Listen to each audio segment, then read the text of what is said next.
Okay, I'm going to sing. Okay, can we start the images for both shows?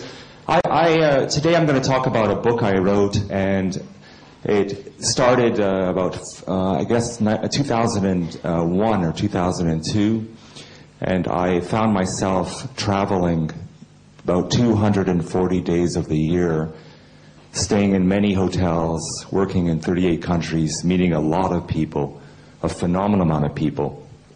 And what I really realized about our kind of human condition at this moment in time is that we all have the same needs and we all have very similar desires. And fortunately, and thanks to the digital age, we are breaking down boundaries and borders so rapidly that, in a way, the only thing that's really distinguishing any one of us from each other at this moment in time is not really language or creed or religion or race or culture. It's the fact that we're individuals. And every one of us obviously have a different fingerprint, and we all have a diverse way of looking at the world and a diverse contribution to the world. Now, I will say something very large here. I think that the only real meaning of life is creativity. And we can create in two ways. We can create primordially, obviously, by procreating, and we can create intellectually. And I think we're granted the opportunity, the reason, the intellect, to really shape and change and contribute to the human condition. And it is a genetic makeup that we are actually evolving.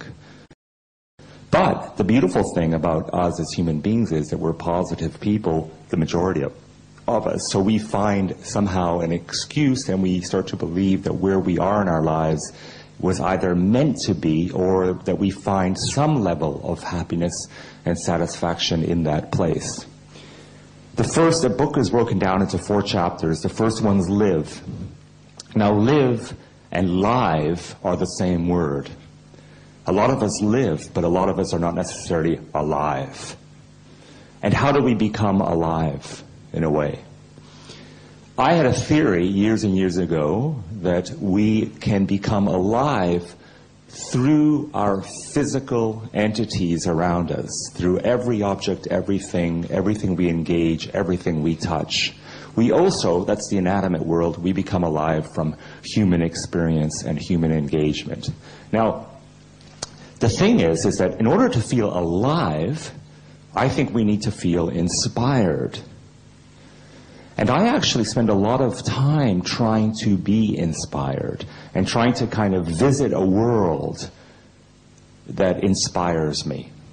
And I think all of us, where we are in our lives, need a kind of perpetual infusement, a kind of imbuement of inspiration constantly.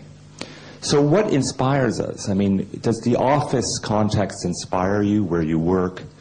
Do the things and products you engage with inspire you every day? Does the text and the books and the films and all the things that we actually, in a sense, experience on a daily basis, are they kind of really elevating? And I say elevating in this, let's talk about the study of phenomenology without getting too intellectual. Phenomenology, which goes back to Hegel and the school of it wasn't really a science, but it was more a study, is really about a moment in time of feeling alive, having a phenomena where at that moment you realize you exist. You're here. Now, we are here very, very temporarily. And I think in order to really live, we have to kind of open our arms a little bit more and embrace the contemporary moment in time. Now, it is a fact, I think, that the majority of us, and this is a very well-known kind of, I think, phenomena, is that creative people, very creative people, generally exist very much in the moment. And they're so highly perceptive of the moment. that they don't really see the future. And a lot of people say, oh, Karim, you're a futurist and you see into the, you're way out there and all that. And I said, and my immediate reaction is, no, I don't know what the future holds for any of us. But I do know that I spend my whole life being very objective and being very perceptive of the time in which I live. It's just that I think the majority of us tend to live in the past. So why are we living in the past? And why does the mind work like a kind of regressive machine of having a familiar place to always go to feel secure? I think that the majority of time, and maybe it's the issue here, is that we, a lot of times, are not nurtured from very young age to feel secure about ourselves. So, really, in a way, one could argue that the kind of issue, the over-prevalent issue of humanity is the fact that we are conformists, that we feel comfortable with the collective, we feel comfortable with the larger group, we feel comfortable if we're part of a sect, of a religion, of a creed, or of a culture.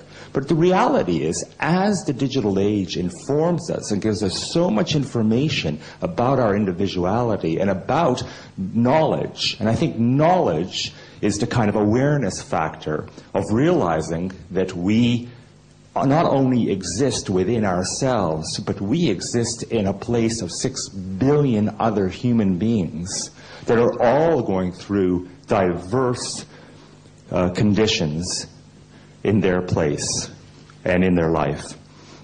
So I think really that, and I won't go into a lot of the details about the book, but the first really interest for me was, how do we live and how alive do we feel, and what could make me feel more alive?